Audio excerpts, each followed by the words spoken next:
First ever factory outlet Mukunda jewellery KPHB Kothapet Khammam Somajiguda Hanamkonda. నమస్తే, మీరు చూస్తున్న సుమన్ టీవీ. నేను మీ కీర్తి. ద్వాదశ రాశులకి ఏప్రిల్ 16 నుంచి 30 తారీఖు వరకు ఎలా ఉండబోతోంది తెలియజేయడానికి మనతో పాటు ప్రముఖ ఆస్ట్రాలజర్ బ్రహ్మశ్రీ నందిపట్ల శ్రీహరి శర్మ గురుగారు ఉన్నారు. నమస్తే గురుగారు. వాగర్థ విభ సంపృక్తౌ వాగర్థ ప్రతిపత్తయే జగతః పితరౌ వందే పార్వతీ పరమేశ్వరౌ ఆదిత్యాయ చ సోమాయ మంగళాయ బుధాయ చ గురు శుక్ర శనిభ్యశ్చ రాహవే కేతవే నమః. శృంగేరి జగద్గురు పీఠాధిపతులకి కంచి పీఠాధిపతులకి నమస్కారములు తెలియజేసుకుంటూ కార్యక్రమాన్ని ప్రారంభిద్దాం.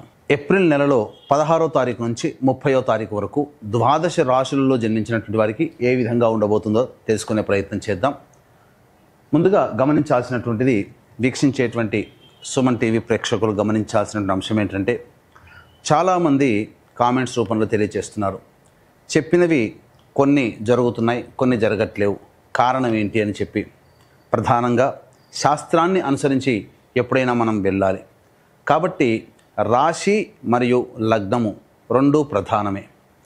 కాబట్టి ఇక్కడ ఈ యొక్క సందేహాలకన్నిటికీ కూడాను నివృత్తి చేస్తూ ఇప్పుడు క్లియర్ కట్గా ఇంకా లోతైనటువంటి విషయ పరిజ్ఞానాన్ని ప్రేక్షకులకు అందించాలనేటువంటి ఒక సదుద్దేశంతో మనం ముందుకు వెళదాం. ముఖ్యంగా అందరికీ కూడా గుర్తుపెట్టుకోండి, జన్మ లగ్నం అని ఉంటుంది, జన్మ నక్షత్రాన్ని బట్టి రాశి ఉంటుంది. కొంతమందికి date of birth, time, place తెలియవు. కాబట్టి పేరులో మొదటి అక్షరం ఏది ఉంటుందో దానిని బేస్ చేసుకొని ఆ రాశిని మనం చూసుకోవాలి. అయితే నామనక్షత్రంలో కూడా చాలామంది పొరపాటు పడుతున్నారు. కాబట్టి ఇక్కడ వాటికి సంబంధించినటువంటిది, ఉదాహరణకి శ్రీనివాస్ అనే పేరుందనుకోండి, ఏం చూస్తున్నారు? కుంభరాశి చూస్తున్నారు కాదు, తులారాశి చూసుకోవాలి. ఇలా కాబట్టి ఎవరైనా కానీ జన్మించిన లగ్నాన్ని ఆధారంగా చేసుకొని మొట్టమొదటిగా మనం చూసుకోవాలి. జన్మ లగ్నం తెలియని వాళ్ళు కనీసం రాశి నుంచి చూసుకోవాలి. ఈ జన్మలగ్నము రాశి రెండూ తెలియనటువంటి వాళ్ళు నామ నక్షత్రం మీదుగా చూసుకోవాలనేటువంటిది విషయాన్ని ప్రేక్షకులకు తెలియజేస్తున్నాను. కాబట్టి ఈ పట్టు నుంచి మనము లగ్నాన్ని బేస్ చేసుకొని మరియు రాశిని బేస్ చేసుకునే విధంగా తెలియజేసుకునే ప్రయత్నం చేద్దాం. ముఖ్యంగా కొంతమందికి, ఉదాహరణకి ఇప్పుడు మనం మేష నుంచి మొదలు పెడుతున్నాం కాబట్టి మేషలగ్నము, ఈ మేషలగ్నము ఒక వ్యక్తికి ఉంటుందనుకుందాం. అదే మేషలగ్నంలో జన్మించినటువంటి వ్యక్తికి కన్యా రాశి, మరి ఏ రాశి ఫలాలు చూసుకోవాలి అనేటువంటి సందేహం కూడా కలుగుతుంది. కాబట్టి ఇక్కడ నివృత్తి చూస్తూ మొట్టమొదటిగా లగ్నమే ప్రధానం కాబట్టి ఎవరు ఏ లగ్నంలో జన్మించారో ఆ లగ్నాన్ని బేస్ చేసుకునే పరిహారాలు చూసుకుంటే మీకు ఖచ్చితంగా అన్నీ సరిపోతాయి. అది గుర్తుపెట్టుకోండి. లగ్నము తెలియని వాళ్ళు అప్పుడు రాశి చూసుకోవాలి. అంటే ఒకరిది మేషలగ్నం అయి ఉండి కన్యా రాశి అయితే లగ్నాన్ని మేషలగ్నంగానే ప్రధానంగా చూసుకొని ఫలితాలు బేరీజ్ వేసుకోవాలి. లేదు కన్యా రాశి అనుకున్నప్పుడు లగ్నం తెలియనప్పుడు కన్యా రాశి నుంచి చూసుకుంటే 40% వరకు మ్యాచ్ అవుతాయి. లగ్నం నుంచి చూసుకుంటే 60 to 70% వరకు మనం చెప్పేటువంటి విషయాలు మ్యాచ్ అవుతాయనేటువంటి విషయాన్ని గమనించుకోగల ప్రార్థన.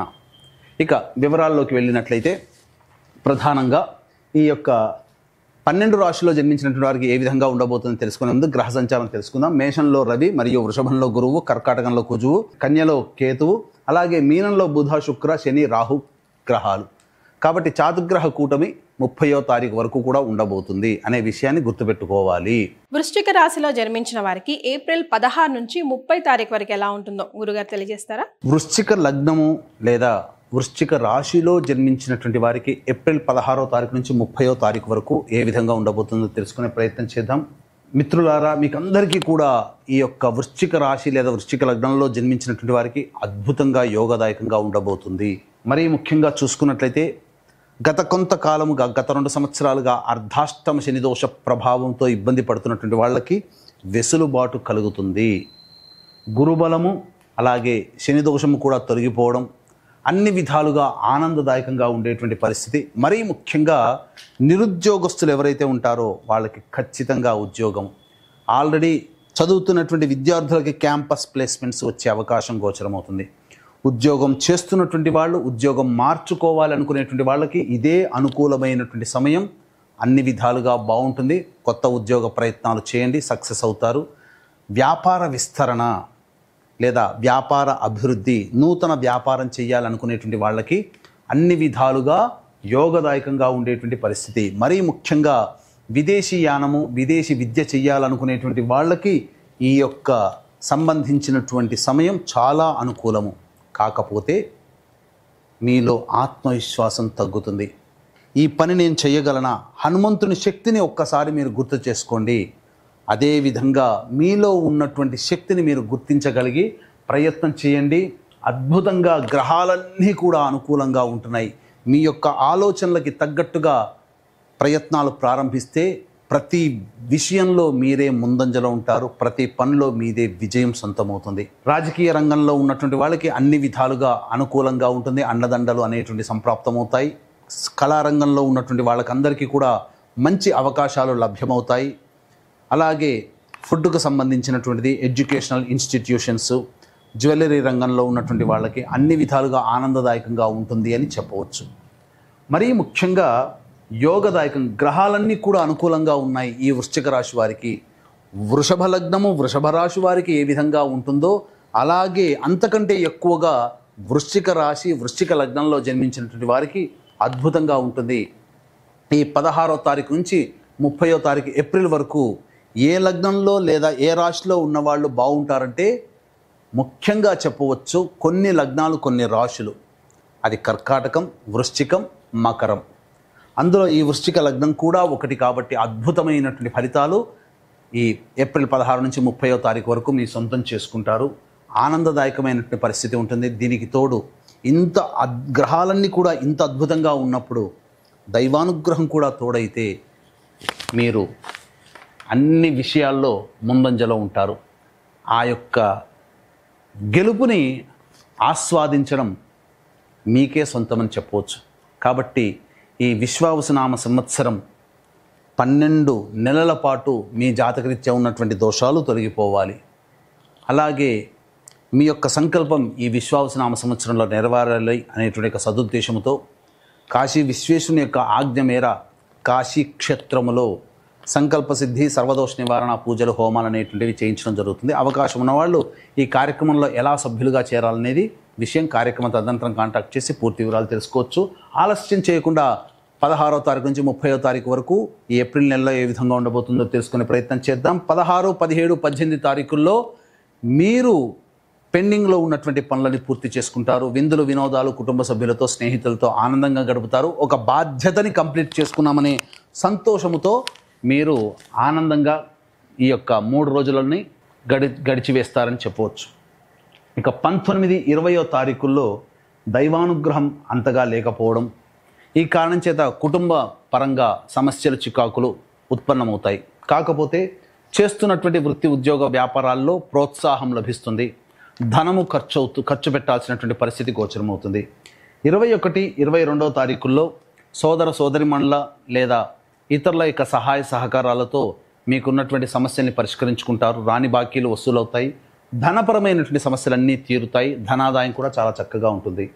23, 24, 25, 26 ఈ తేదీలలో కనుక చూసుకున్నట్లయితే వాహనాన్ని 23, 24 ప్రధానంగా వాహనాన్ని నడిపేటప్పుడు జాగ్రత్తలు పాటించాలి. గృహంలో చిక్కుల సమస్యలు పెరుగుతాయి. ఇంట్లో కంటే ఎక్కువగా బయట ఉండాల్సినటువంటి పరిస్థితి గోచరమవుతుంది. సంతోషం లేని జీవితాన్ని 23, 24 తేదీల్లో పొందుతారు. 25, 26 తారీఖుల్లో మీ ఆరోగ్యం పట్ల శ్రద్ధ వహించాలి. అలాగే వృధా కాలయాపన జరిగే అవకాశం గోచరమవుతుంది. 27, 28, 29, 30 అద్భుతమైనటువంటి రోజులు. నిరుద్యోగస్తులు ఉద్యోగం పొందుతారు. ఈ యొక్క మాసాంతములో ఉద్యోగం చేస్తున్నటువంటి వాళ్ళకి శుభవార్త వింటారు. ప్రమోషన్స్తో కూడుకున్నటువంటి బదిలీలు కానీ, ప్రమోషన్స్ కానీ, ఇంక్రిమెంట్లు కానీ పొందే అవకాశం గోచరమవుతుంది. అన్ని విధాలుగా ఆనందదాయకంగా ఉంటుంది. వివాహం కాని అబ్బాయిలు, అమ్మాయిలకి మంచి సంబంధాలు కుదిరే అవకాశం గోచరమవుతుంది. అన్ని విధాలుగా ఆనందదాయకంగా ఉంటారు అని చెప్పవచ్చు. ఏ తర్వాత చెప్పొచ్చేది ఏమిటంటే 19, 20, 23, 24 తేదీల్లో మాత్రం జాగ్రత్తగా ఉండాల్సినటువంటి పరిస్థితి. మరి మహిళలకు ఎలా ఉంటుందండి? ఇక ఈ యొక్క వృశ్చిక లగ్నము లేదా వృశ్చిక రాశిలో జన్మించినటువంటి మహిళలకి అన్ని విధాలుగా కుటుంబ సభ్యుల మరియు ఇతరుల సహాయ సహకారాలు ఉండడం, మంచి జీవితాన్ని గడుపుతారు. సంతానం కోసం ఎదురు చూసే మహిళలకి సత్సంతాన ప్రాప్తి, సంతానపరంగా ఆనందకరమైనటువంటి విషయాన్ని పొందడం, ఇవన్నీ కూడా మంచి జీవితాన్ని పొందుతారు. ఇచ్చినటువంటి బాధ్యతను సక్రమంగా నిర్వర్తించడం ద్వారా కుటుంబ సభ్యులు మరియు ఉద్యోగులకైతే అధికారుల యొక్క అండదండలు పెంపొందించడం, తద్వారా ఆనందకరమైన జీవితాన్ని ఈ యొక్క 16 నుంచి 30వ తారీఖు వరకు వృశ్చిక లగ్నం లేదా వృశ్చిక రాశిలో జన్మించినటువంటి మహిళలు పొందుతారని చెప్పవచ్చు. వివాహం కాని అమ్మాయిలకి వివాహ సంబంధాలు నిశ్చయమవుతాయని చెప్పవచ్చు. మరి వీరు ఎలాంటి పరిహారాలు పాటించాలి? ఈ యొక్క వృశ్చిక లగ్నము లేదా వృశ్చిక రాశిలో జన్మించినటువంటి వాళ్ళు జాతకరీత్యా పొందేటువంటి సమస్యల నుంచి బయటపడడం కోసం సుబ్రహ్మణ్య భుజంగ స్తోత్ర పారాయణం, సుబ్రహ్మణ్య స్వామికి అభిషేకము, అర్చన జరిపించుకోవడం చేసుకుంటే చాలా సమస్యలు తగ్గుముఖం పడతాయి. అలాగే ఏప్రిల్ 18వ తారీఖు నుంచి కాశీ క్షేత్రంలో సంవత్సరం పాటు 12 నెలల పాటు మీ యొక్క సంకల్పం నెరవేరాలి. సంకల్పం నెరవేరడంతో పాటుగా మీ యొక్క జాతకరీత్యా ఉన్నటువంటి దోషాలు తొలగిపోవాలనే సదుద్దేశంతో ఒక్కొక్క నెల ఒక్కొక్క క్షేత్రములో భాగంగా ఈ యొక్క సంకల్ప సిద్ధి, సర్వదోష నివారణ పూజలు, హోమాలు అనేటువంటి జరిపించడం జరుగుతుంది. వీటిలో భాగంగా కాశీ క్షేత్రంలో ప్రారంభమవుతున్నాయి. కాబట్టి సంవత్సరం పాటు జరిగేటువంటి కార్యక్రమంలో ఎలా సభ్యులుగా నమోదు చేసుకోవాలనేది కార్యక్రమ తదనంతరం కాంటాక్ట్ చేసి పూర్తి వివరాలు తెలుసుకోవడం ద్వారా, ఈ కార్యక్రమంలో పాల్గొనడం ద్వారా సంవత్సరంలో మీరు ఆనందదాయకంగా ఉంటారని చెప్పడంలో ఏమాత్రం సందేహం లేదని చెప్పవచ్చు. చాలా సంతోషం గురుగారు, ధన్యవాదాలు. సర్వం శ్రీ ఉమామహేశ్వర పరబ్రహ్మార్పణమస్తు.